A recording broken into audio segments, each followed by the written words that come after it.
Hello. It's wonderful to be here with you tonight. Thanks to, can you guess who? Housing Works and the Vilcek Foundation for collaborating on us. Sometimes a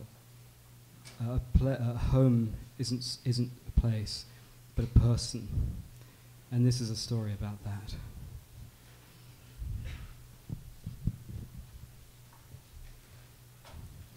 This morning I woke up and was 15 years old.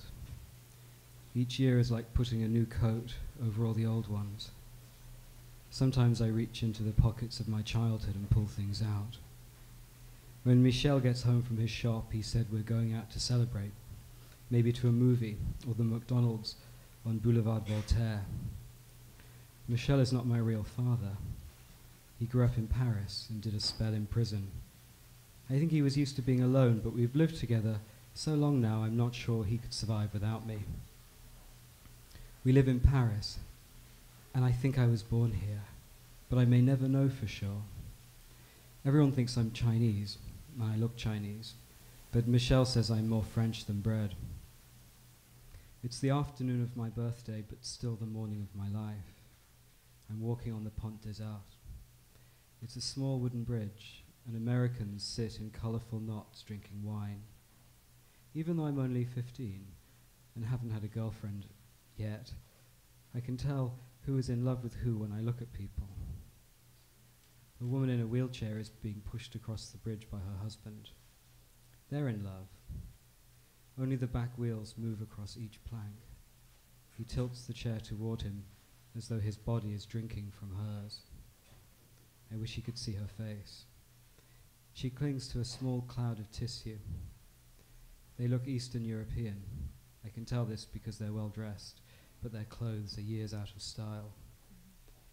I'd like to think this is their first time in Paris. I can imagine him later on, straining to lift her from the chair in their grey hotel room with its withering curtains swollen by wind. I can picture her in his arms. He'll set her in the bed as though it were a slow river. A filthy homeless man is squatting with the American tourists and telling jokes in broken English. He's not looking at the girl's shaved legs, but at the unfinished bottle of wine and sullen wedge of cheese. The Americans seem good-natured and pretend to laugh. I suppose the key to a good life is to gently overlook the truth and hope that at any moment we can all be reborn. The Pont des Arts is wooden, and if you look through the slats, you can see boats passing beneath. Sometimes small bolts of lightning shoot from the boats as tourists take pictures of one another. And sometimes they just aim the cameras at nothing in particular and shoot. I like these kinds of photographs best, not that I have a camera, but if I did, I would randomly take pictures of nothing in particular. How else could you record life as it happens? Michel works in a shop on the Place Pigalle. Outside the shop is a flashing arrow with the word sexy in red neon. Michel has had the shop since I can remember. I'm forbidden to visit him there. Though sometimes when I watch him at his desk from the street corner, I see him reading a poet called Giorgio Caproni, who is dead, but Michel says that his words are like little birds that follow him around and sing in his ear. If you saw Michel, you might cross the street, because he has a deep scar that runs from his mouth all the way across his cheek. He told me he got it wrestling crocodiles in Mississippi, but I'm 15 now and just humor him. He has a friend called Léon, who sometimes stays the night with us because if he drinks too much, his wife won't let him into the apartment. One night, while Michel was in the bathroom, Léon told me how Michel's face came to be scarred. Before you lived with Michel, he said breathlessly, there was a terrible fight outside his shop. Naturally, Michel rushed outside and tried to break it up. He paused and slid a small bottle of brandy from his shirt pocket. We each took a sip. Then he pulled my ear through the brandy fumes to his mouth. He was trying to save a young prostitute from being beaten, but the police arrived too late, and then the idiots arrested Michel. She choked, but then we heard Michel's footsteps in the hallway, and the words disappeared forever. lost in that wilderness of a drunk. Michel would throttle Léon if he knew he told me this much, because he tries to pretend that I don't know anything, and that when I get into the Sorbonne, which is the oldest university in Paris, I'll leave this life behind and visit him only at Christmas, with gifts purchased at the finest stores on Avenue Montaigne and Champs-Élysées. Don't even have to wrap them, Michel once marveled about the presents. The girls do it right there in the shop. I like to stroll around Notre Dame, which is on its own private island. I like to see tourists marvel at the curling beauty of the stone frame. It reminds me of a wedding cake that's too beautiful to eat, though perpetually hungry pigeons know the truth.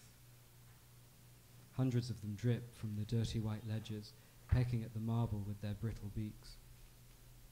Sometimes tourists go in and pray for things. When I was very young, Michel used to kneel at my bedside when he thought I was asleep. I would hear him praying to God on my behalf. He referred to me as Peanut, so I'm not sure if God knew who he was talking about. But if there is a God, then he probably knows everything, and that my real name isn't Peanut. After smoking on the steps of Notre Dame and making eyes at an Italian girl posing for her boyfriend, I'm now in the Jardin des Plantes. Michel and I have been coming here on Sunday since I can remember. Once I fell asleep on the grass, and Michel filled my pockets with flowers. Today I'm 15, and I'm taking stock of my life. Even though I want to go to university and eventually buy Michel a red convertible, when I think of those Sundays in the Jardin des Plantes, I want to do things for people they will never forget. Maybe that's the best I'll ever do in life.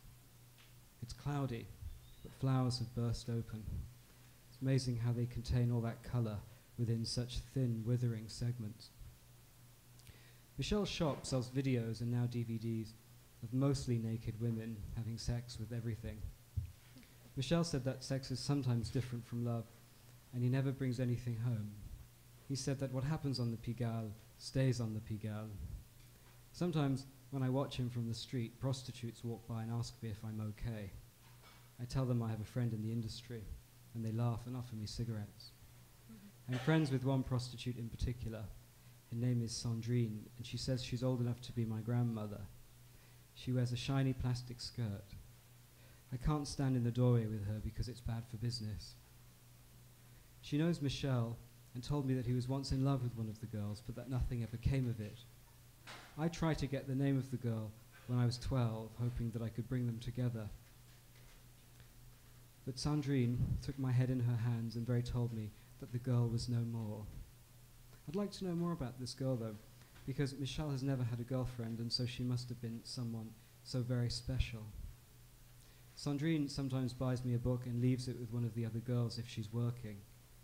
The last one she gave me was called The Man Who Planted Hope and Grew Happiness. Thank you very much.